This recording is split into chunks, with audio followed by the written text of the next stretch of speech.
The Star and D'Amico Show is brought to you by cheapesttshirts.ca. If you're looking for quality gear without overpaying, shop cheapesttshirts.ca. Huge selection for men, women, and kids. Tees, hoodies, headwear, bags, and more.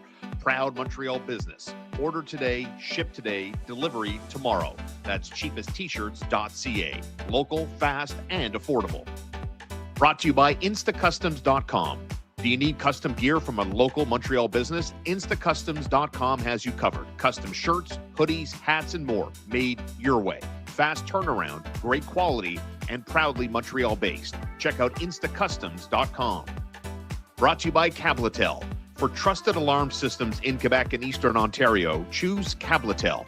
Over 20 years of expert installation and top-tier protection for homes and businesses. Check out Cabletel.com. Email them info@Cabletel.com. It's Cabletel. Peace of mind you can count on. Brought to you by Little Bear. Give your pet the best with Little Bear Pet Supply. It's a proudly family-owned business here in Montreal for over 30 years. Chuck, Evie, and their all-star staff have you taken care of with all the top brands at the best prices, and they really care for your pets. Shop online at littlebearonline.com or visit them on St. Catherine across from Westmount Square. It's Little Bear Pet Supply. Brought to you by McLean's Pub. Head over to McLean's Pub, 1210 Peel Street in the heart of downtown Montreal. Great food, cold drinks, and big games on all the screens. McLean's Pub, good times and great company. Well, hello and welcome to the Friday party. It's the Friday extravaganza. The afternoon that was the Montreal Canadiens rolling up their winning streak to 3 consecutive games. Can you believe it, you guys? The Montreal Canadiens won a 2-1 game in regulation over one of the best teams in the National Hockey League. Welcome, everybody, to the Star and D'Amico Show. Right now, I'm going solo for only a few minutes. Marco D'Amico had a little bit of a family thing that needed to be taken care of today. Marco will be with us in just a few minutes, so stay with us. We're going to dive deep into the Montreal Canadiens going 2-0 on this 2-game homestand. Now they are off on a 5-game road trip. It starts Saturday night from Music City, USA. In Nashville, and then a late afternoon on Sunday. And don't forget, I see lots of people already wondering about our live show coming up at McLean's Pub, The Real Deal on Peel Street, Sunday afternoon. Marco and I will be there live starting at 4 p.m. We'd love a meet and greet. We'd love to see a bunch of y'all there. And don't be shy. If you're in the house, if you're going to come to McLean's and spend some of the late afternoon with Marco and I, please come by and say hi. We are very much a friendly tandem, by the way. So Marco running a little bit late today, had something to take care of, but just a quick reminder, he'll be with us in just a few minutes. In the meantime, yes, lots of love for Hank, which I certainly appreciate as always. Hank is my delicious favorite rescue dog. He's somewhere in the living room right now. I don't know if I can get him in here just to appease everybody, draw more viewers, you know? This is better than doing OnlyFans, I suppose. We'll do a dog OnlyFans. Hanky, do you want to come say hello to everybody? People want to see you, Hanky. You want to be a good boy? You want to come see everybody on the stream, Hank? And the answer right now is no. Yes, that is the plan, my friends. Coming from the gym this morning right after work, I had a meeting after work today. And so, yeah, I'm kind of running on fumes here after the Montreal Canadiens' big win. So, yes, lots of people ready to go, ready to celebrate. What a massive win that was. I can't wait to get Marco's take on the secondary scoring, which was absolutely huge, right? Jaden Struble gets his first goal in 84 games. Zachary Bolduc finally gets the monkey off his back and gets a big goal that broke the game for the Montreal Canadiens. And what can we say? Has this team finally found their number one goaltender after a few times? Because I think if we're being honest, right, and whether you feel it's fair to criticize Martin St. Louis or not, they have had, and by they I mean Montembeault, Dobes, the goaltenders with Jacob Fowler being called up earlier this season and now more or less as the number 2 behind Jakob Dobes. They've all had a chance to basically take the net and have it be theirs. And for the first time this season, I think we're seeing the semblance of a number one goaltender stand up and rise to the occasion. 41 saves and a career-high performance in Tuesday's win over Carolina. 25 saves in the 2-1 win over Columbus last night. And very, very important to see, not only did the Montreal Canadiens get that secondary scoring, massive game. I don't know if he's right now the most under-the-radar player for the Montreal Canadiens. talking about Noah Dobson and how valuable he's been.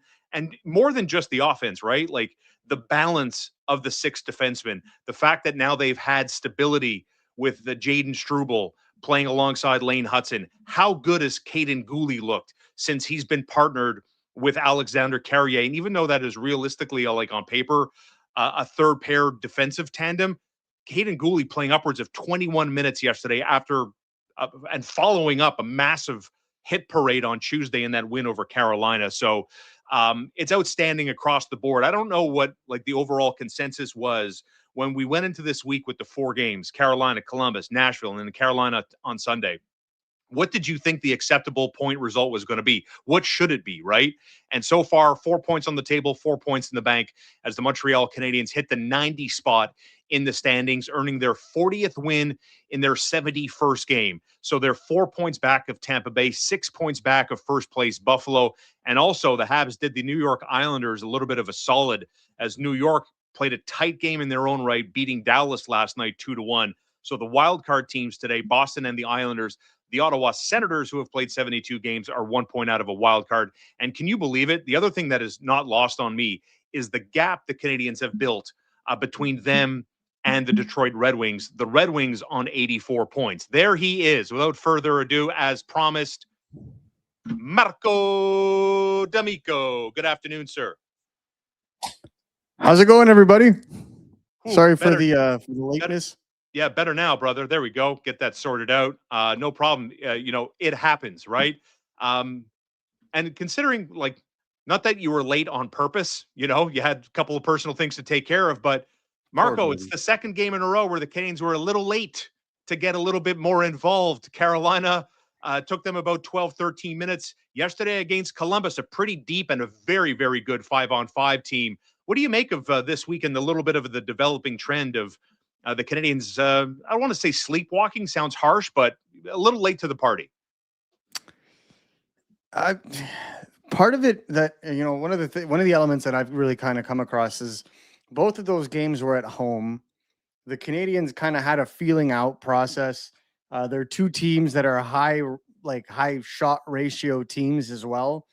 So you look at those teams, especially in the first period, how many of those shots were truly dangerous, right? And I'm not excusing the Canadiens for the way that they start. They need to play a full 60 minutes because, again,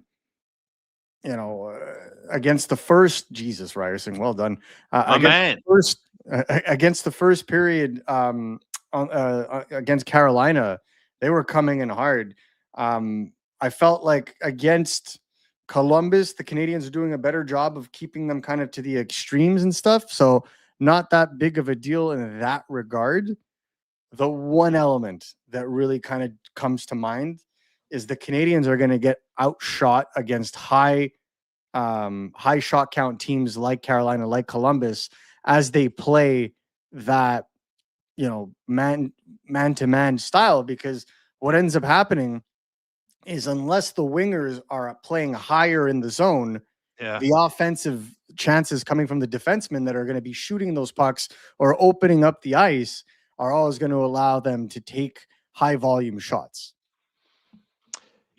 Just moments before you jumped on, talking about Jakub Dobes, and we could go back to last December when he made his debut and shut down the Florida Panthers and went on a great individual undefeated run. My argument around Jakub Dobes is kind of twofold, Marco. We're seeing a number 1 goaltender for the Canadiens emerge at the right time, playing so well against Carolina. Another unbelievable performance. Mason Marchment, oh boy. This guy's expected goals. The Carolina Hurricanes had over 3.5 expected goals in that game. Only one gets by Jakub Dobes. And again, I wonder if Lane Hudson were to do it all again, would he make that decision to pinch that resulted in the 2-on-1 without anybody behind him to cover up? But that's a discussion for later. But right now, to me, the fact that he's been in the league for as long as he's been in, and again, he's still a rookie, Marco, but this is the best version of Jakub Dobes we've seen so far. What do you make of how he looks, how he's performed, and talk to me about, what he's been able to do and provide for the Canadiens? Stability. I think that's what it is, right? Like when the Canadiens get outplayed, I'm going to knock on wood when I say this, when the Canadiens get outplayed, they don't necessarily lose those games like they did before. Yeah. And I think that's the biggest difference, in my opinion, is that you see them play with a little bit more confidence in front of him because they're not always allowing the first goal. They did against Carolina. They didn't against Columbus. That was a sweet goal by Jaden Struble to open up the scoring. But by having a guy like him that's able to shut the door down early in case the Canadiens fail to show up in the first 10 minutes, or in the final stages of the game when they need those big saves and everyone's standing on their feet in the Bell Center and the pressure is on. I just feel like when it comes to goaltending, yes, you need a goalie that's able to kind of give you those big saves. The Canadiens have to continue to do a better job in playing in front of them, though, because again, it could have been very dangerous yesterday. Fantilli hit a post early in the first period. Yeah. Marchment missed a goal that he would have scored 9 times out of 10 twice on Sundays. Yeah. So I think you have to be very careful in looking at the way that they're playing. But at the same time, the Canadiens are also owed a little bit of puck luck, considering some of the losses that they've gone through this season. I think back to the Ducks game where they were robbed of at least 1 point when the Ducks were able to get the go-ahead goal with a couple of minutes left in the game. Like, those kinds of situations balance each other out. And I felt like last night against Carolina, they balanced each other out. Again, the only thing I've got to say is they've got to play more assertively in the defensive zone. And once they're able to start doing that with more regularity and being more aggressive on the puck carrier, that's when the Canadiens are going to have success. And we've seen instances of that, Sean, where they were aggressive in their forecheck. You think of Ivan Demidov's, breakaway goal against the Carolina Hurricanes. That was exactly that. So, as long as they're able to play that style, they'll find success. They just got to keep doing it on a regular basis. And to your point about, how other teams approach the Canadiens, the fact that there are 11 games left to go, and I don't know, is it a common thread that sews together kind of, what doesn't help the Canadiens? Puck possession teams that can cycle well in the Canadiens' end cause problems for the Canadiens. Did we see that in the first 2 games? If I go back to my opening question to you about these slow starts where Montreal just wants to chip it out, and kind of release the pressure valve. One of the defensive strategies that I enjoyed, for example, from Carolina, and you can tell that's a playoff team in the fact that they have been through lengthy playoff runs over the last couple of years. The Canadiens have this bad habit of trying to exit the zone by, clearing it through the boards. Teams have caught on. So what happens? You generally have 1, if not 2 forecheckers from the opposition that are against the boards, ready to intercept those clearing attempts. Whereas a team like Carolina, they just lob it out. Who's going to catch a lob? Yeah. No one, because Zdeno Chara has retired. So there's nobody that's 7 foot tall on skates. Yeah. So I feel like that is an element where the Canadiens, I feel like they need to get quicker on that regard and consider lobbing pucks out of the zone. And on the other side, and this happened a couple of times, too slow in execution in the defensive zone. Like, you need to make a decision quick. Sometimes 2-3 seconds to try to make a decision. Oh, puck gets poked, goes back the other way. We saw that a couple of times last night.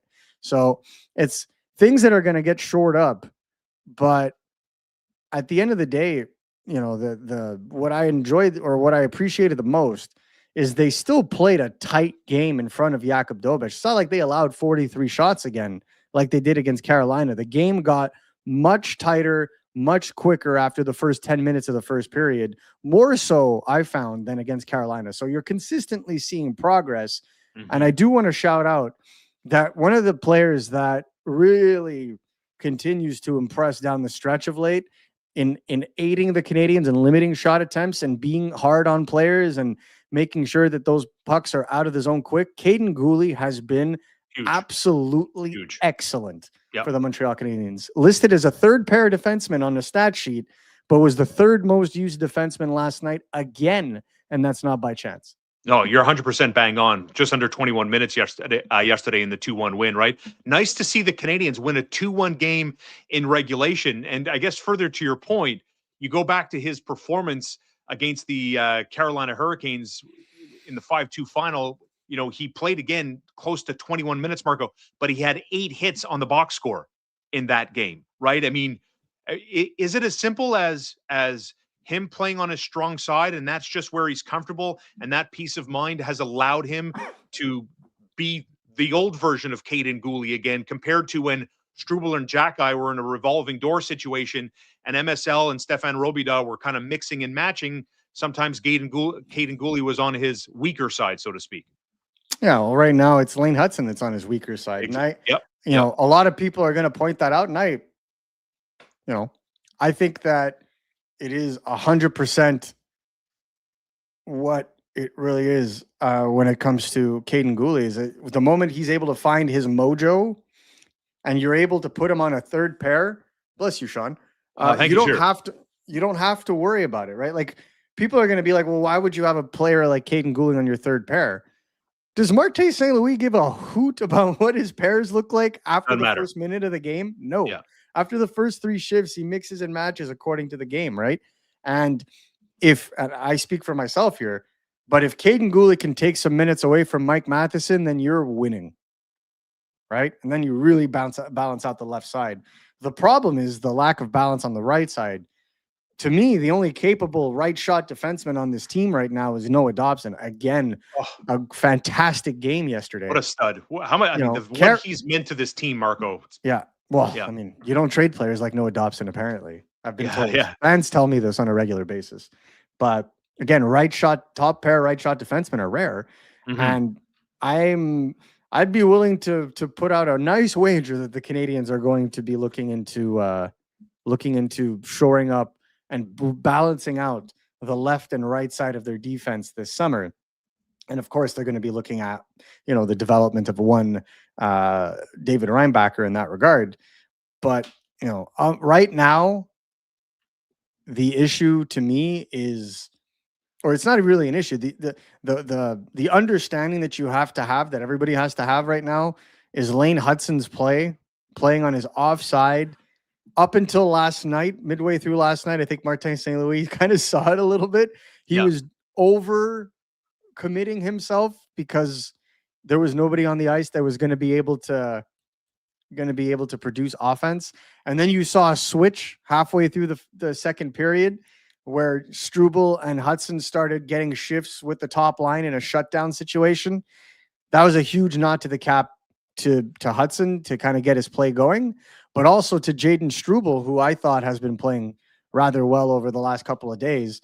Crazy. Again, nothing insane. Obviously got the goal, so it's easy to say, but to me, his overall defensive play was very much there yesterday. And I know I could see it in the chats now. We keep talking about Arber Xhekaj. Oh my gosh, Marco! Like, at this point, I'm going to say this. This is the last time I'm going to say this. Go ahead. For the good of this fan base and for the good of that player, I hope he finds a home somewhere else this summer. That's all I'm going to say with Arber Xhekaj. I think it's being overdone to the degree of absolution at this point. Yeah. Once the Canadiens have a physical right shot defenseman to play on their second or third pair, and then David Reinbacher comes in, and then they're able to trade for an Arber Xhekaj's type 7th slot defenseman when they reach their competitive window, we won't be having these conversations. Dude, I mean, it's wild. Like, even move him to forward. Brother, you know how many forwards this team has that they don't even get to play? And one's coming in April in Michael Hage. I'm just tired. Like, we spend way too much time on the myth that having players like Josh Anderson and Arber Xhekaj in this lineup somehow make it so that the Canadiens are tougher. They don't. They don't. And you know what? Guess what? Miles Wood still runs Lane Hudson with Arber Xhekaj in that lineup yesterday. No, Carolina still takes shots at 48. Doesn't matter.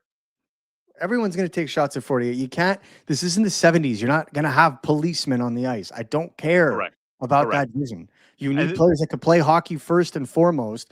You need, if the play match the profile, you do need a player like Arber Xhekaj.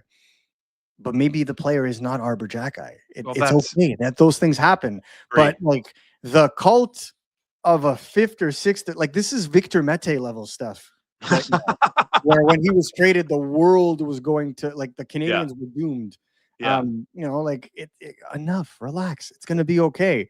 You cannot think that a player that plays 10 minutes a game is going to be the be all end all. That's in it. a hockey game that's played for 60, if not 65, and in the playoffs, 60 plus minutes a game. It's fine. What I would rather talk about is how damn good Caden Gooley has been as the 3 left D, and how he, finding his game, has rebalanced the Canadiens' defensive pairs, in my honest opinion, with the only blemish being that they have to play a guy like Lane Hutson on his offside. Other than that, I agree. You know what? Like, ultimately, it's that old crutch, that old hockey crutch people fall on, about toughness, so on and so forth. The Canadiens have been in the thick of a playoff race all season long. And as we get now within, 10 games after Saturday night, this is tough hockey. They've been playing tough opposition, and they've come out more or less clean on the other side. So, I mean, that's all really I have to say about that. And, just to add, we spoke about Caden Gooley, but Marco, like, I'm of the opinion that as we get, into game 72 from Nashville on Saturday night, D'Amico and Star will be live at McLean's Pub on Peel, the real deal on Peel, Sunday afternoon at 4. And I see lots of people are one of our members here, horse fan. Horse fan. Coming to the meet and greet. Yeah, please come by and say hello. We'd love to meet you. Get some interaction with Habs Nation and the Star and D'Amico community. And have contendees. But man, that's a great combo, brother.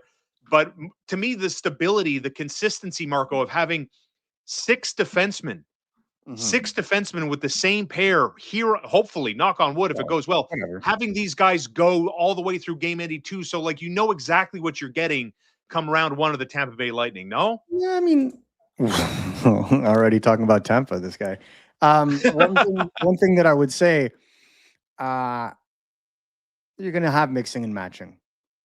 That's the luxury of having defensemen that are compatible with each other on more than one pair, right? Yeah. Lane Hutson, the Canadian, let's call a spade here. The Canadiens' best combination of 2 defensemen on the ice together at the same time is Lane Hutson, Noah Dobson. I think we can all agree on this. Eye test analytically, I think Mike Matheson and Alex Carrier as a pair works for now. And I don't think that Mike Matheson and Caden Gooley as a pair long-term works. So you have basically a balancing issue. The fact that you can use it right now is fine. It's fine. You're absolutely fine in this moment. But when the Canadiens, I'm done.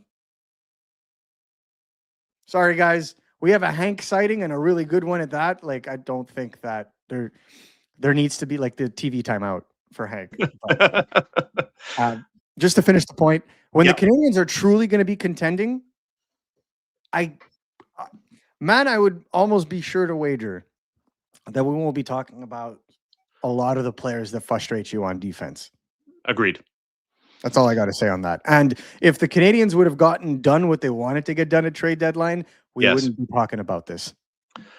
Hey, you know what, Playboy?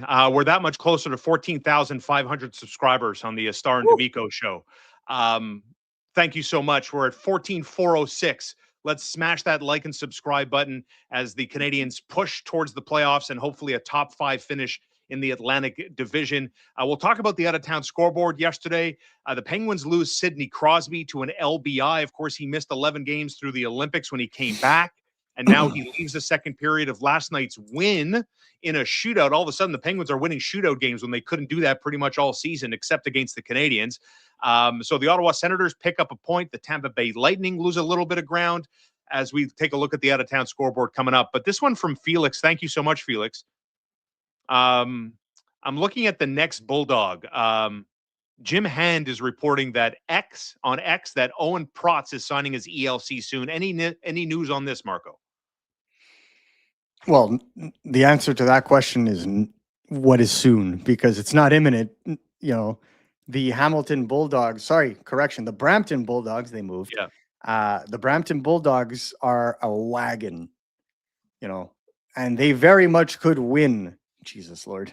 The Bulldogs could very much win the OHL in its entirety. They're stacked. Yeah. I mean, geez, Jay O'Brien,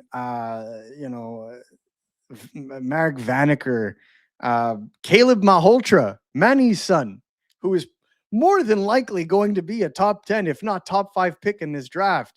You have Owen Protz on the left side. You have Adam Jiricek on the right side. It might be a while before we see Owen Protz, but the Canadiens have to sign Owen Protz by June 1st if they want to retain his rights. So, damn, Phil, I'm sorry. You may want to get that checked out. Ooh, hey now. Hello, Diane. What? You're a married man. Calm down. So Owen Protz, I expect, in my conversations with Owen Protz, like, we all remember the preseason game that Owen Protz played at the Bell Center where he was just smashing people left and right. In my conversations with Owen, he was pretty straightforward about it. He wants to get back to that, and he knows he doesn't have sexy statistics. He's never going to be that offensive defenseman. But what he does well, I think, is exactly what Montreal lacks, and it's that perfection of the open ice hit. It's playing very aggressive along the boards. It's being very, very proactive in clearing the crease, being proactive in tying up sticks, like just the classic, prototypical modern day defensive defenseman. That's exactly what he is. So I wouldn't be shocked if we see an ELC come his way before the June 1st deadline. It all depends on when the Brampton Bulldogs, old habits die hard. It depends on when the Brampton Bulldogs get eliminated. Once the Bulldogs are eliminated, I would expect him to sign an ATO, join the Laval Rocket, and then sign his entry-level contract for next season. Thanks so much, by the way, for checking out our Michael Hage video, outlining, the options for Michael Hage based on James Hagen's of the Boston Bruins, the 7th overall pick, with the Providence Bruins on an ATO, an amateur tryout, and what those options might look like for Michael Hage. We got close to 15,000 views on that video that we put out on Thursday on a game day. So thanks so much for the love and the support there. Which takes me into this one from Matt. A few people, Marco, talking about big Michael Hage. He's in Albany, the New York capital today. Yes, sir. How many people knew that Albany was the capital of New York? I did. It's everyone would assume it's New York. It's like people that think that Toronto is the capital of Canada. What? Correct. Yeah. But I will say, yes, Michael Hage has a big game today. Michigan, number 1 ranked Michigan, playing against Bentley to later this evening, right? It's at 7:00, I believe, 5 or 7 o'clock. Is that the company? He's playing the employees from the luggage and baggage store? I see in little malls all over the place. Not that Bentley. Oh, never mind. That was a terrible joke. I apologize, everybody. Sean, we're gonna have to have a conversation. Proceed. I'll leave the dad jokes to you. Yeah. Jesus Lord. So if Michael Hage and Michigan lose tonight, I believe that would be highly improbable. It would be the end of Michael Hage's season, and then the Canadiens would obviously have a choice on what to do when it comes to Michael Hage. Does he sign an ATO, so an amateur tryout for the American Hockey League, go to Laval so they can evaluate where his play is at? Because if his season does end today, there's 2 weeks before the end of the actual NHL season, about 16 days, right? Still 8 games, I believe, 10 games, I believe. So there's still time.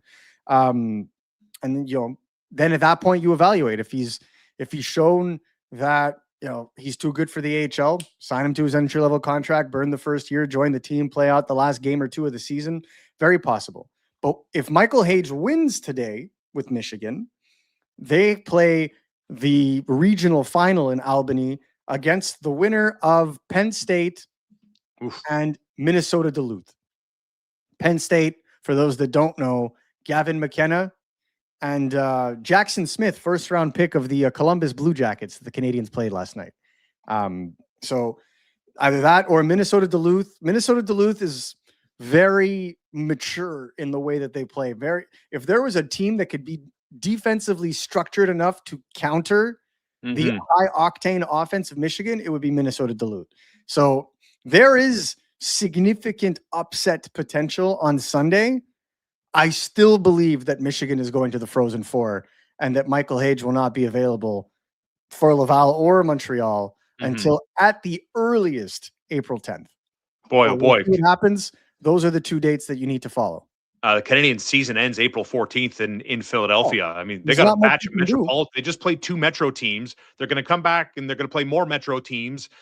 Carolina Sunday. They got the Rangers. They got the Devils twice. And then they got the Islanders, the Blue Jackets, the Flyers. Lots of Metro division, which to me is kind of sucky. I'd love to see more division games down the stretch, but whatever. What are you talking about? Silence. Why not? No. Why? The fact that the Canadians don't have to play any more 4-point games against their own division is a benefit at this stage. They have Tampa, right? They got Tampa twice, if I'm not mistaken. That's going to be huge. Yeah. Tuesday's game against Tampa is going to be something else. Can't wait. But you have Tampa, you have Florida, and then you're going to have Tampa again when they come back to Montreal. Right? Yep. So that's it. The fact that they only have 3 intra-divisional games left is huge. Yeah. No doubt. And then after that, it becomes the Metro, and we know the Metro is going through it right now as well. Right? The Islanders won yesterday. Columbus lost in regulation. Yeah. Like, there is potential where you either are the 3rd team in the Metro or you're out of the playoff. Or you're Deadsville. Exactly. Yeah. And then you know, today, Detroit versus Buffalo. It could be the end of the Iser plan today if Detroit loses in regulation. Bro, the Red Wings are 6 points back of the Canadians. Like, my gosh, they were tied. Passing you on the Autobahn. Montreal picks up a massive victory. Cuckoo Bananas has been this season. Somebody put that. Get our friends at Cheapest T-shirts to put that on a T-shirt, please. And we will get T-shirts done for this. I promise you. And also, from John on Michael Hage, we did a pretty good job, I think, breaking down all the options, right? I mean, on Michael Hage on Thursday's video. I would be floored if Michael Hage went back to Michigan. Yeah. Floored. Because you also have to factor in that team is expected to take a little bit of a step back next year. Yeah. Right? TJ Hughes, who is, you could argue, the number 1 or number 2 center. It's between them and Hage, are the best 1-2 punch in the NCAA. Yeah. But TJ Hughes is a senior. He is 100%, has no choice, has to turn pro. So he'll be turning pro at the end of the season. And then you have Michael Hage that's kind of in a situation where, do I stay or do I go? I believe with TJ Hughes gone, the way that Michael Hage has played this season, at this point, I think the Canadians would like him to get into the pro system, be it in Montreal or Laval. I would be very, very surprised. Something would have to go terribly wrong for Michael Hage to want to go back to Michigan. Everybody that we talk to around Michigan is under the impression that this is it. Again, I encourage you to go check out our video that we dropped on Thursday. There's the title there with Michael Hage is on it. We got a Canadians and a Laval Rocket logo up on the graphic. So click on that, give it a watch. I think it's worthwhile if you're interested on the options. And Marco has his opinion. I have my opinion on the path for Michael Hage. So go check it out. In the meantime, Zach, the last time we did a live show at McLean's, Zachary Bolduc scored a goal. That was December 23rd against the Boston Bruins.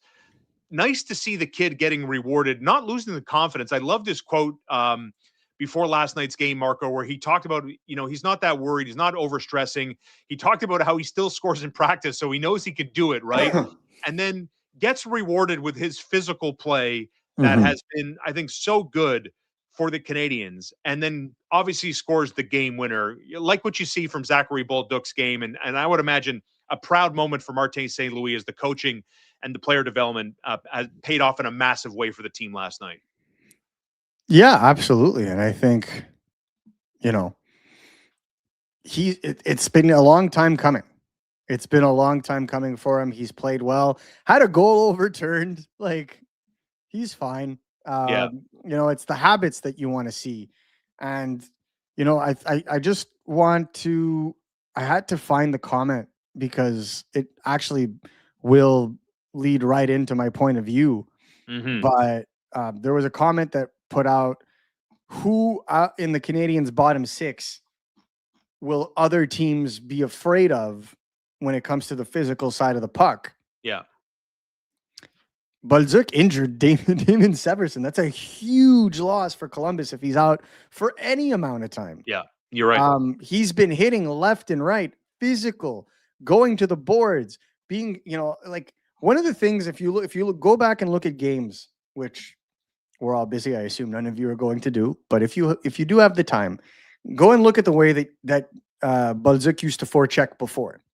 He would come in and like spin into the forecheck, almost like he was trying to like reverse clothesline a guy. Yeah. Now he's coming in shoulder first and plowing guys. There has been little differences. He comes in with an active stick. He makes himself available. Joe Veleno actually he had a shift last night where he was just hitting everything. Mm-hmm. So I really did enjoy that. But Bolduc, Evans, and Anderson, I 100% agree with Paulie here. Me too. That is that crash and bang style that I appreciate, right? I do. I think that the only thing that I wish is that Anderson had a little bit more finish. It's the only thing I'm going to say. Wow. But how many years have you been saying that? Basically since the second year of his contract. He had a good first year, and then after that, it was just, well, he did have a 20-goal year, so I'll give him that. But it's just so unfortunate. He's probably one of the most unlucky players on the Montreal Canadiens. But Joe Veleno played a very physical and overall game. I very much liked him. Did he maximize every minute? I mean, he didn't play a lot, but when he was out there, you noticed him. That's every time. But that is what you need from a player you insert in your bottom six. You don't 100%. Play for 16 games. I don't give a hoot.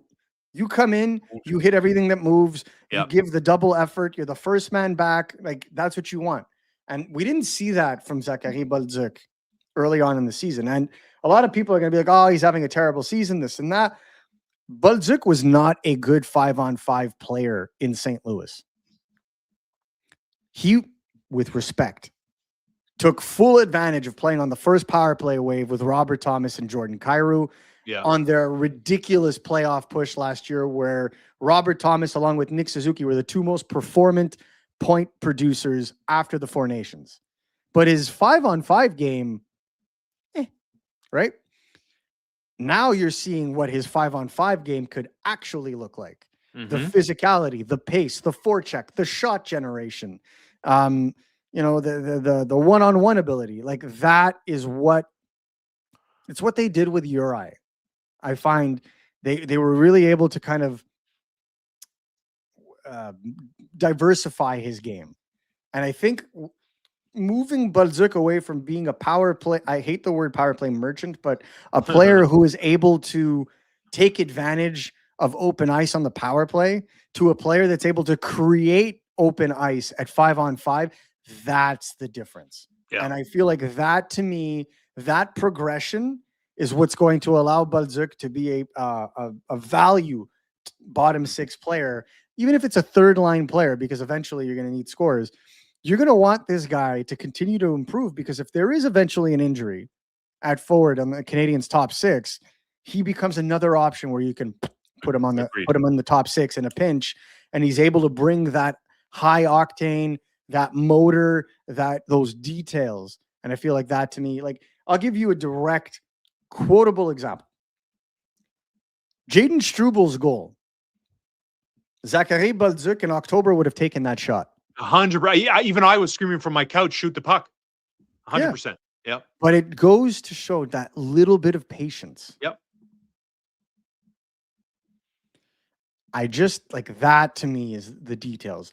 Scanning, thinking, looking at the play. It's not about your goal total. He was rewarded for it, and in the third period with a really strong play.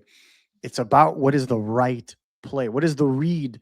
What does the situation require of you? And that is something that Martin St. Louis and the coaching staff, I know, have been working a lot with some of the younger players on this team in the video room. Uri talked about it a lot. That's why he's become such a presence in the bumper, is working over that. The same thing applies to Bolduc. Where to be in the offensive zone, either on the rush, on the forecheck, or when the opposition's trying to do the breakout. Where do you need to position yourself? Where does your stick need to be? Where does your body need to be? That's what I've appreciated. The only thing I would like to see more from Bolduc is that play, that style of play that he plays in the offensive zone. in the defensive zone. Correct. Because if he's able to bring that crash and bang style along the boards or to the high point on the defensive zone, he's going to be a handful when it comes to those those teams that love to take shots from a distance. That's fair. And again, not that you need reminding, but this is still after Chicago made their moves at the deadline. Montreal now the second youngest team in hockey, right? I mean, it's still a very, very young team. There's so much more room to grow, which takes me to number 93's performance. Boy, did Columbus do their work on Ivan Demidov. I would imagine they watched the game tape against Carolina. I mean, they basically gave him close to zero free ice to operate. He still made things happen. He did, but he got trucked a couple of times, Yeah, but that's normal. That's absolutely normal. I mean, as he develops more and gets bigger and stronger 100%. And, he's going to be able to maybe withstand some of those checks. Yeah. But I think with Ivan, like one of the things you need to keep into consideration, he went from being a pure skill player to being a guy that's like hitting guys in the corners and like cross-checking guys. And no, he takes contact. Physical. I love that about him. Yeah. I love that about his game. Yeah. Me too. It's because I used to watch him a lot in the KHL when he was playing for SKA, and you didn't see that element in his game. Like sometimes the odd play where you'd see a highlight reel of him hitting a guy and then going back the other way. Okay. But you're seeing it with regularity. Like if you didn't know he was Ivan Demidov, you would assume that he was just like this, lunch pail, blue collar kind of player because of the effort that he shows when he's on the ice. That's what I appreciate from him, because then the vision and the IQ and the hands come out, and that is what's going to make him a star in my mind, because he just doesn't give a hoot about playing to the extremes. He's always pushing for the center of the ice, and that's what I love about him. That's 2 hoots from Marco D'Amico. One more. Everybody gets a hat. Love it. There's Marco D'Amico. I'm Sean Starr. Hit that like and subscribe button for daily Habs content. Don't forget, we're going to be live. This is what I meant. On 93's game. Looking forward to seeing so many of the Starr and D'Amico community at McLean's Pub Sunday afternoon, starting at 4:00 for our live show. Come by and say hello. We'll be there as we get ready to set the table again for the Carolina Hurricanes. And for me, Marco, it makes sense. Jacob Fowler against Nashville on Saturday night. Dobes gets Dobes gets the extra day's rest. Back to Dobes and Carolina on Sunday. You got a thought on that? Yeah, if that happens, but if that happens, it's what I thought would have been the logical way of going about it. Now, granted, Dobes played a hell of a game against Columbus. He's had a hell of a week, brother. Yeah. But I think he played a hell of a game against Carolina. So when he plays the way he played against Carolina, I think he deserves the game against Columbus. I agree. I would still give Fowler Nashville because it would be a week between play. He's got to play it once a week minimum. Exactly. Minimum. Yeah. And that Fowler is playing one of the Florida teams next week. It. You're not going to be in Florida and not play Jacob Fowler. Yeah. They call him, he's Gator. He's got to play. Gator got to play. Gator got to play. So I think, personally, they go Fowler, Dobes, Fowler. Right. I think Dobes gets Tampa, and I think Fowler gets the Florida Panthers. Okay. And I think that's the way they go with it. The start of 5 consecutive away from the Bell Center. Montreal won't return home. Which is perfect timing for me, because as my son leaves the hospital and is home now, all the games are away. So perfect. Get a little bit of a break from going to the Bell Center at the perfect time. You know what we say? It was meant to be. It was meant to be. Timing. Montreal's back home. He was born to watch the Olympics, and he's come home exactly as the Canadiens go on a stretch. Yeah. And I'm glad, life comes at you fast, and already you're Mr. Young D'Amico at home, the bitter disappointment of the USA winning gold over Canada. And nice to see, by the way, Nathan MacKinnon scoring left, right, and center, scoring up to empty nets. He's on 48 goals now. Congratulations, Nathan MacKinnon. You're doing it. Bravo. Cole Caulfield, by the way, could have had another multi-goal night yesterday.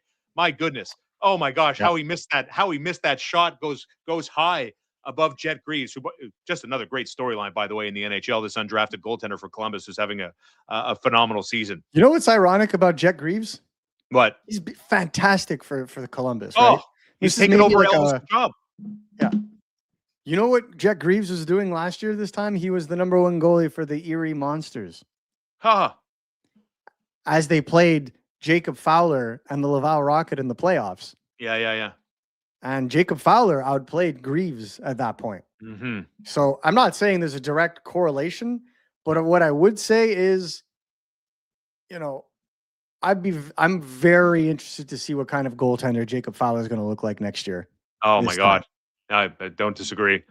Am I missing something? Was there a lot of hype around Tyler Thorpe? Has it died off? Well, I mean, the hype. Tyler Thorpe to me was always going to be, fourth line, bottom six, physical winger. As the hype died, I don't think there was hype to begin with. I think again, he just turned 20 years old, like Xhekaj last year. Like he's a young player in the American Hockey League, getting nothing but bottom 6 minutes. To me, you'll see how it evolves, but I don't think that Thorpe was drafted to be a point producer. If he was, they would have him higher up in the lineup, right? Yeah. And that'll come with time. They're in no rush with him. And I think that's great because he can work his way up and eventually get to the point where he could produce or he can get an opportunity, right? Because I feel like ultimately his tool set is what they're looking for. And they're able to kind of bring him in and, do his thing. But there's no rush. Mm-hmm. Because he was a late born, he was able to play in the AHL a year earlier. So this is all, gravy. Mm-hmm. I'm very interested to see what he looks like next season because there will be a certain level of turnover at forward for the Laval Rocket. I find something that's developed. I'm curious about the timing of it all. I guess the coach has decided to flip a switch, right?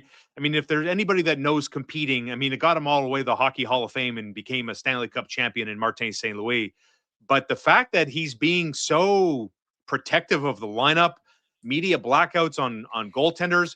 I don't know how many people in the chat saw the press conference that Martin St. Louis had when various members of the media were kind of pressing him on the lineup and the secrecy and the questions around, well, why now? Why aren't you telling us? Kind of, we want to know.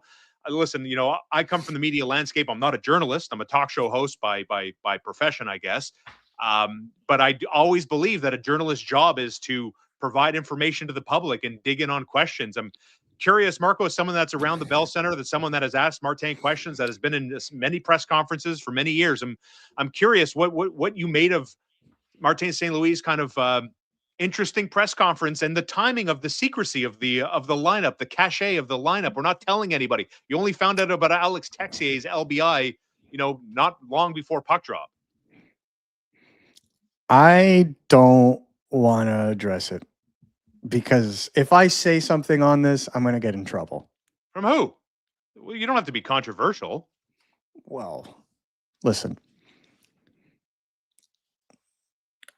Do I think the makeup of the Canadiens' bottom six and who their starting goaltender is going to be and who the sixth or seventh defenseman is going to be is some sort of strategic faux pas to know beforehand? I do not. And I understand that they're getting into a situation where they're getting into the playoffs. Yeah. But I don't think that Rob Brindamore and Rick Bowness gave about who play, like if Josh Anderson was healthy or if Alex Texier was good to go, or like, I don't think anyone cares. And so like, these are semantics right now. And I get it. By him protecting his players and all the questions around why is this player injured? Why is that player injured? You're putting less press out there on that. I get what's happening, and I understand his stance. My 2 cents, a little bit less John Tortorella. Correct. Okay? That's fair. Maybe. Yes, and just so I'm clear, I work for the rights holders of the Montreal Canadiens. I understand. It's more him that has to be careful than me. Trust me, I understand staying in the sandbox. I've been in several meetings about that exact term, staying in the sandbox. So trust me, I get the sensibility. And for the record, I love the personally. I love the tactic. I love the mental side of getting your guys ready. It's playoff time. No edges for anybody. Let's stay sharp. Let's stay hyper-focused. I'm all about the intensity. So I'm just for the record, with I'm a it. fan of it. Yeah. I'm with it. I'm with it 100%. Yeah. The only thing that I would say is, rallying your guys by trying to make the media look like the bad guys for asking what the lineup looks like. Maybe not the play. Yeah. Maybe not the play, because there are no expectations on this team from a media perspective right now, and barely from a fan perspective. It's just try to make the playoffs, right? Mm-hmm. Exactly. Okay. Yes. Where are we going to get to as a relationship between team, media, and fans when actual expectations are going to be put on them? What, we're going to not find out about the rosters in December because we're in playoff mode? Like, so there are two ways. There's a balance that needs to be, and I respect that balance. This is why I'm not throwing the team under the bus. I just wish that it would be done in a way that was a little bit more conducive to collaboration. Yeah, fair. And I'm a peace guy. That's all. That's the only thing I say when it comes to that. Other than that, I respect the heck out of Martin St. Louis. I respect the heck out of his tactics to protect his players and not have story after story after story on minute players. But, when it comes to these players, I don't think internally there is the level of expectation that there is externally. I think internally, Martin St. Louis is trying to get this team to go from wild card perspective to one of the top teams in their division. So that I understand. But you don't have to question media members' intelligence is all I got to say. Like that was just mean. That's fair. That's all I got to say. We can move on. Marco, they're 1 point away from tying their total last season. 91 points is where they finished, and it got them into 8th. That was points 89 and 90 last night. And I'll put my hand up. I don't know. My expectations weren't that they were going to be a lot better points wise in the standings. I honestly wasn't expecting this team to be as dynamic with their consistent goal production. I mean, is it just the combination of how fast they play, the fact that Suzuki, Slafkovsky, and Caulfield have all leveled up, that you've seen this tremendous growth? I mean, they're going to leave the 91 point total in their dust with 11 games to go here.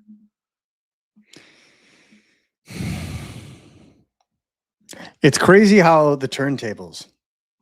Hey guys, last year, 91 points, you were able to get into the playoffs. Yeah. This year may require 100 in the East. It may require 91 in the West, though, because God almighty, is it bad. Jeez, Nashville has 77 points. They're wild card 2. I know, it's nuts. Yeah. It's nuts. There are 10 teams, 11 teams in the East that would be in the playoff picture in the West. It's nuts. Yeah. But I think when it comes to the race itself, they're going to have no choice. Yeah. To keep pace and to be that aggressive and to maintain, the way that they're going. Right now, as you said, the way I see it, if the Canadiens win 6 of their next 10 games, they're in. Doesn't matter what happens. I think 100 points is the magic number, and you're in. Yeah. But, got to get there, right? And that's if, of course, and we've talked about this, you look at some of the teams out there, Buffalo plays Detroit, Buffalo plays Ottawa, Buffalo plays Tampa again. Like, there could be some fluctuation from outside of the Canadiens' control. This is where the last 10 games of the season gets extremely interesting. And that's why it's important for the Canadiens to have games like they had this week where they can help control their own fate. But it's also going to be interesting to see how other teams, like, for example, Ottawa losing in overtime last night and the Islanders winning, the Islanders jumped ahead of the Senators, right? So that's going to be the case right now. Everyone's going to be flip-flopping, but the Canadiens, thankfully for the fans here, have been giving themselves a significant cushion, or at least a significant cushion at this stage of the season, given the way the East looks. If the Canadiens can win one of the 2 games this weekend, They'll have 6 points out of a possible 8 this week. Wild. Yep. That was my personal minimum that needed to come out of these 4 games. So 5 is fine. If they get 1 point in the next 4 games, kind of obviously a downer, but a little bit, yeah, considering, yeah. But I think you have to take that into consideration. 2 to 3 points doesn't look like much, but when there's 10 games left in the season and there's a lot of intradivisional teams and you're not playing in your division, things can move rather quickly. Yeah. I think Detroit could be out of the playoff race entirely if they lose in regulation to the Sabres tonight. Right? So it's things to consider as teams are kind of pushing. And obviously health is a big deal in that regard as well. But yeah, I felt like a guy like Nick Suzuki last night showed exactly what he could do at 6-on-5 to keep the Canadiens in a winning scenario. I think Jakub Dobes shows he can do that. So the more that this team is able to play and lock down, the better they're going to be when it comes time for the playoffs to actually begin. And I mean, whether it's sustainable or not, the one thing I've noticed this week, Marco, and again, I'm going to give credit to Martin St. Louis, who was preaching publicly about certainly the Kapanen, Demidov, and Newhook line, why you saw their ice time dramatically cut last week, playing 9 minutes, playing 10 minutes, Demidov getting power play time, but 5-on-5 time was in the 9-minute kind of threshold, that he wanted them to play more on the offensive zone. Have we not noticed in the Carolina-Columbus games that the second line, the third line, Phil Deneau puck possession, the Jake Evans line with Josh Anderson, have you not noticed more sustained pressure in the offensive zone, mucking up in the corners, cycling down low, keeping the puck there and playing less on defense? That's been something I've noticed. And whether if that can be sustainable, that could be a little bit of a game changer as the games get tighter in the playoffs round into form here. Oh, absolutely. Absolutely. And I think getting that secondary scoring is going to be key. In the playoffs, you need that secondary scoring.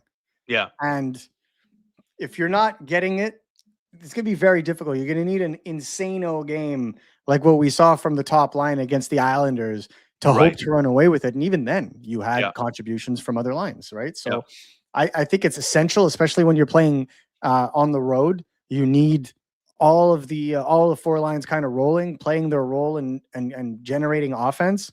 The one thing I would say though is I do believe that in the end you absolutely need to find that level of offensive stability. Once you do, your team becomes a machine. And I think that's one of the reasons why the Canadiens, who have been one of the highest scoring teams in the NHL this season, you're seeing far more discipline in their approach. Like if it doesn't become a rope-a-dope game like we saw with the Islanders that just got out of hand, it becomes very tight, very structured games. We didn't see that at the beginning of the season. And I think that kind of, some may call it boring. I thought last night's game was amazing in terms of action, but those kinds of low-scoring games are what win you Stanley Cups. So the more they get used to being 100%. Able to play that, the better off they're going to be, not only just for this year's playoffs, but as their window opens in the years to come. Is there anything else from last night's game that maybe I or you didn't touch on that is worthwhile bringing to the table? Considering again, I love me a good old goalie game, a 2-1 final, beating again the Columbus Blue Jackets. I mean, they've completely flipped the script and turned their season around on January 12th. Rick Bowness comes in. From that day, Jan 12th, up until last night, I think it was them and the Buffalo Sabres that were tied for the most wins in the NHL. Top 10 team in 5-on-5 scoring. The Canadiens kept Zach Werenski quiet for the first 20 minutes of the game. Great job identifying a game-breaking Norris Trophy candidate defenseman and minimizing the damage. And they kept them at bay. I mean, what else? Is there anything else that kind of stood out that you want to elaborate on? I just thought that, to me, last night was one of Nick Suzuki's best defensive performances of the year. Yeah, and no points, right? There you go. There's one of those that doesn't matter, right? When we're talking about Nick Suzuki for Selke, and the argument is he doesn't play on the penalty kill, my counter argument is, but he's the Canadiens' best shutdown center at 5-on-5, and he's always on the ice at 6-on-5 to help protect the lead, and he does it to such a quality level that if he played on the penalty kill, and regularly for that matter, because he does play on the penalty kill, but if he played 2 minutes on average on the penalty kill, this would be a runaway for Nick Suzuki this season. He is the best defensive player in the NHL right now, as you know, and it's arguable with Sasha Barkov being healthy, but this year he is the best defensive player in the NHL. And I would go one step forward. If the Canadiens had more quality depth in their lineup in the middle six, and he would get regular power play, like penalty kill time, it would be just insane.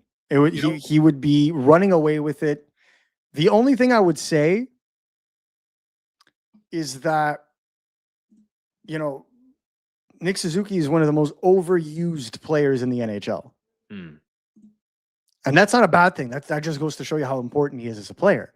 But I think Montreal overuses him so much that he can't be used on the penalty kill to that level. And they also use special teams to give, you know, role players more minutes, like Jake Evans, like Phil Deneau, like Josh Anderson, because or else those guys would normally be getting, you know, 12 to 13 minutes instead of 15. So I get the play, but as Doug Armstrong said, when they picked Nick Suzuki for Team Canada, he is one of the best available defensive players that we can get. The fact that he doesn't play on the penalty kill in Montreal is an internal strategy issue and not a skill issue. You know, speaking of individual hardware, Jakub Dobes picked up his 24th win as a rookie for the Montreal Canadiens, tying Carey Price, leapfrogging Patrick Roy last night. Is there an argument to be made that if he continues to put up a few more wins, Marco, I'm not saying he can get to 30. That would be a monumental task. But what he's meant, a rookie helping backstop a Canadiens team to a playoff, I mean, is it too far-fetched to believe that he could be a finalist for the Calder, considering everybody knows it's Matthew Schaefer's trophy? He's got a hand and a half and a foot on it at this point. But I mean, out of the, because right now it's Schaefer, Demidov, Seneca. Yeah, those are the three. If you then had to throw in rookies to the mix, I think Jet Greaves also qualifies as well. I could be wrong here, but I'm pretty sure Greaves qualifies. I will just double check. Please bear with me. But he does not qualify. I stand corrected, and I apologize. Is that an age thing? No, it's because you have to play. Like if you play 6 games, 2 seasons with 6 games or more, you're not considered a rookie anymore. Okay. And he played 9 in 23-24 and then 11 last year in 24-25. So I don't believe he is a rookie this year. But you look at Jakub Dobes, right? Jakub Dobes to me would be the arguable number 3 or number 4. Yeah. He's played better than Wallstead, in my opinion. I think Wallstead was an interesting player at the beginning of the season, but there's like, you know, I think we've seen a slowdown. It's still great numbers, you know, 912 save percentage in 31 games. But he's not playing as much of late, and there's a reason for that. Whereas Dobes is playing lights out for Montreal, and you know his numbers continue to increase on a regular basis. You know, prior to the Olympics, he was like an 8-8 something, and now he's an 8.98 after yesterday. And I'm pretty sure by the end of the week, next week, he'll be above 900s. And considering, you know, how wild of a situation the Canadiens were in terms of a defensive scenario, I think that they were, you know, not kind to their goalies in general. Yeah. 898 is pretty damn close to where they want him to be. If he could be in the 900 range, because being at the 900 range playing 16 games is one thing. Yeah. Being at the 900 range playing 36 to like he's at 36 now. He's probably going to play somewhere between 40 to 45. That's a completely different beast. Mm-hmm. Hold on a second. Marner would win a Selke before Suzuki, and Marner gets used on the PK. Marner has been terrible defensively. Yeah, no, not this year, brother. You have not watched the Vegas Golden Knights if you believe. They like Yanni Gord's there. Noah Cates is there in that conversation. If we're talking about what's his face from Ottawa? Was it Amadio?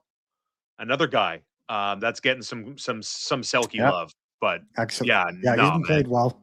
Yeah. He's been playing well. But again, we go back on Suzuki.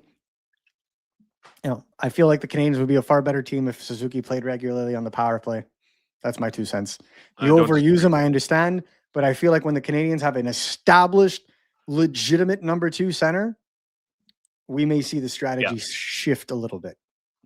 It's funny. I was speaking to an executive from Toronto today, and we were he's marveling at the Canadian situation, right? I mean, if Ottawa doesn't make it, I mean, it's Edmonton, whatever, and that what McDavid called the pillow fight Pacific Division. A lot of eyeballs are going to be on the Montreal Canadiens, and Star and D'Amico are going to be covering it like a blanket for you, as we have all season long. But he was amazed when he was talking. He couldn't believe the last time a Montreal Canadian player had 100 points or 50 goals. The fact that Nick Suzuki's on 62 assists, something that hasn't happened to a Habs player, a Habs forward in 35 years, right? He's the only Canadiens captain to ever record 60 assists. Time goes by fast, and it's amazing what this team collectively has done as one of the youngest teams in the National Hockey League all year. It's an incredible achievement. It's an incredible season, in my opinion, regardless of what happens in the playoffs. But they look more prepared to me for a playoff fight this year than they did last year against Washington. Yeah, but I think they're better equipped to play a team like that. And the other thing is the team toughness angle has improved as well, and you see it. Juraj Slafkovsky is a beast out there now. Ivan Demidov is just fearless in that regard. Zachary Bolduc is becoming more of that crash and bang kind of forward with a shot. So you see those elements come in, and then obviously Caden Gooley now stepping into form and playing a very physical game, something he didn't do in the playoffs last year when he was coming back from injury. No doubt. So I think they're better equipped this year to win a round. My 2 cents. The question simply is, who are they going to play? And we'll have a clearer idea of that next week. Hey, I know everybody in the chat loves my dog, Hank. Marco loves him. I love him too. And I get the best for my pet at Little Bear Pet Supply, littlebearonline.com. It's their spring saving event. You can save up to 50%. So toys, bedding, clothing, food, you name it. Go to littlebearonline.com, place your order. The discount will be applied at checkout. We love to support Montreal companies with Star and D'Amico, like our friends at Cheapest T-Shirts and the best in home security, state-of-the-art technology at an incredibly affordable price. Check out cablatel.com. Our friends at Insta Customs. Again, you need gear. You need you got tournaments for your kids. You got a bachelorette party. You want funny stuff. You want to design your own. You can get all that done at Insta Customs. And don't forget, we're going to be live at McLean's Pub, the Real Deal on Peel, Sunday afternoon, starting at 4:00. We'd love to see you. Don't be shy. Come over and say hello. You never know. We might have something in the prize closet to give your way. And we'll be there to watch the whole game. So make sure to stick around so that you can join the watch party. I know we already have at least a good dozen individuals that confirmed, and I have to check my DMs. It's been a busy morning, but we should be a good 20 people already that are going to be there for the watch party. If you guys want to come and join in, by all means, please do. It'll be a pleasure, and I know it'll be a good time. Sunday games, especially Sunday like afternoonish games, always a good time because you get to go home at the end of those games and your day's not already over. No kidding. I preach. I wish more games were like that for my own lifestyle. Not going to lie, but that's me being selfish. All right, man. Enjoy your Friday. Go have fun with your familia now that the sun is home. That's great news. Yes, absolutely. I think we're going to have a great time at home today and obviously take advantage of the fact nothing. Nothing. That's the whole point. Just chill and marvel at, a little baby. You got family coming over this weekend? They're going to come hang out with the baby? My mother is literally in the living room right now. Well, give her my best. Awesome. I know she's a fan of the show and listens all the time. Exactly. So, all right, brother. Again, thank you so much for you guys for watching. Apologies for being a little late today. And then for everybody else, we'll have more content coming at you. Obviously, we'll have a couple of lives this weekend to go over, what happens Saturday, Sunday morning. So make sure we are doing a live on Sunday afternoon at McLean's, but we will be doing a live Sunday morning to recap Saturday's game as well. Correct. So be sure to catch that. And the best way to do that is to like and subscribe so that you can be notified whenever we go live. Grazie, ragazzo. Buongiorno. Have a good day, everybody. And thank you again for being a part of the show.